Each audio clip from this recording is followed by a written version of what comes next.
भारत माता की जय, भारत माता की जय, वंदे मातरम, जय श्री राम, भारत माता की जय। देश में जनसंख्या नियंत्रण कानून लागू हो। 4 जनपदों में धरना देते हुए गोंडा में आए। सहारा इंडिया द्वारा लाखों करोड़ों रुपए गरीबों का हड़पा जाना।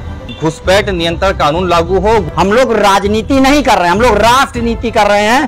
वंदे मातरम, वंदे मातरम। हम लोगों की 30 सूत्री मांगे हैं। इन मांगों को लेकर के हम लोग धरने पे बैठे हुए हैं। पहली मांग हम लोग की यह है कि देश में जनसंख्या नियंत्रण कानून लागू हो। 2 चाइल्ड पॉलिसी, एक परिवार 2 संतान का फार्मूला। दूसरी मांग हम लोग की यह है कि न्यायालयों की समय सीमा तय हो, हर पीड़ित व्यक्ति को 6 माह के अंदर न्याय मिले। भारत में घुसपैठ नियंत्रण कानून लागू हो, घुसपैठियों को चिन्हित किया जाए और उनको देश से बाहर किया जाए, जैसा कि माननीय सुप्रीम कोर्ट का आदेश भी आ चुका है। इसके अलावा मतांतर विरोधी कानून इस देश में लागू हो, कन्वर्जन रोका जाए और सहारा इंडिया का भुगतान पीड़ितों को प्राप्त हो। जो बकायेदार हैं उनको सहारा इंडिया का भुगतान जल्द से जल्द प्राप्त हो। इस प्रकार की 30 सूत्रीय मांगे हैं हम लोगों की। इन मांगों को लेकर हम लोग धरना दे रहे हैं। कई जगह धरना हो चुका है। 22 जून को बहराइच में हुआ था, 6 जुलाई को बिनगा में हुआ था, आज गोंडा में हो रहा है। अलग अलग तिथि पर अलग अलग जनपदों में अलग अलग स्थानों पे इन्हीं मांगों को लेकर के हम लोग बराबर धरना दे रहे हैं, ताकि सरकार तक आवाज पहुंचे, जनता की हर क्षेत्र से आवाज पहुंचे और सरकार इस पे ध्यान दे। ये धरना 30 सूत्रीय मांग को लेकर राष्ट्र धारा दल धरना दे रहा है और लगभग 3-4 जनपदों में ये धरना देते हुए गोंडा में आए हैं। गोंडा में मैंने इनका स्वागत किया है और ये जितनी भी मांगे हैं वो न्याय हित में हैं और देश हित में हैं। यानी आप जनहित में ये धरना दे रहे हैं? जी बिल्कुल, जनहित के लिए ये धरना है और सबके लिए ये धरना है। कब तक चलेगा धरना?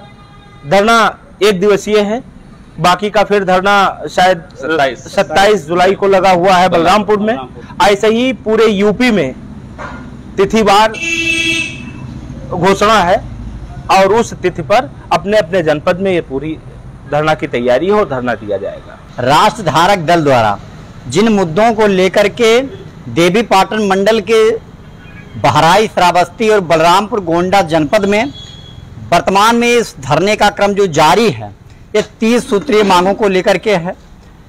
और ये मांगे वो मांगे हैं जो आम जनमानस से जुड़ी हुई हैं, जिसमें सहारा इंडिया द्वारा लाखों करोड़ों रुपए गरीबों का हड़पा जाना, देश में रोहिंग्याओं की बढ़ती हुई आबादी, बढ़ती हुई बस्तियों के निस्तारण के संबंध में, देश में जनसंख्या नियंत्रण कानून लाने के विषय में, और जो भी जमीन से जुड़ी हुई मुद्दे हैं, गरीब किसानों के जो बकाया पैसे हैं, रोजगार का मुद्दा है, इन सारे मुद्दों को लेकर के ये राष्ट्र धारक दल जो है वो आज गोंडा कलेक्ट्रेट में ये धरना आयोजित किया है इन्होंने।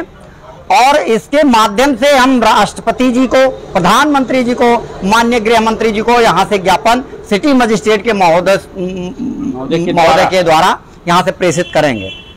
चूंकि विचार जो हम लोगों का है वो विचार ये है कि राष्ट्रीयता के साथ साथ हम लोग रोजगार और देश में बढ़ते हुए अवैध घुसपैठ के मुद्दे को नियंत्रित करने के लिए आवाज उठा रहे हैं। और इस मुद्दे में हर जनमानस जुड़ा हुआ है, हर आम आदमी जुड़ा हुआ है। हम लोग राजनीति नहीं कर रहे हैं, हम लोग राष्ट्र नीति कर रहे हैं। और इस राष्ट्र नीति में प्रत्येक व्यक्ति जो इस देश से जुड़ा हुआ है, सब जुड़े हुए हैं।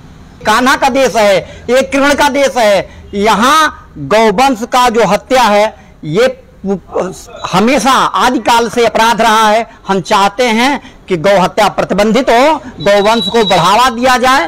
और ये आज भारत की छोड़िए, यूरोप के कई देशों में ऐसे कानून लाए गए हैं कि गौ हत्या प्रतिबंधित की गई। गौ हत्या पूर्णतः प्रतिबंधित होनी चाहिए और गौ पालन को बढ़ावा दिया जाना चाहिए। और आपका मानना है कि यहाँ भी लागू होना चाहिए? बिल्कुल लागू होना चाहिए। हम चाहते हैं कि गौ हत्या प्रतिबंधित और यहाँ पे गौ हत्या के लिए बहुत सख्त और कठोर कानून बनाया जाए और गौवंश को बढ़ावा दिया जाए।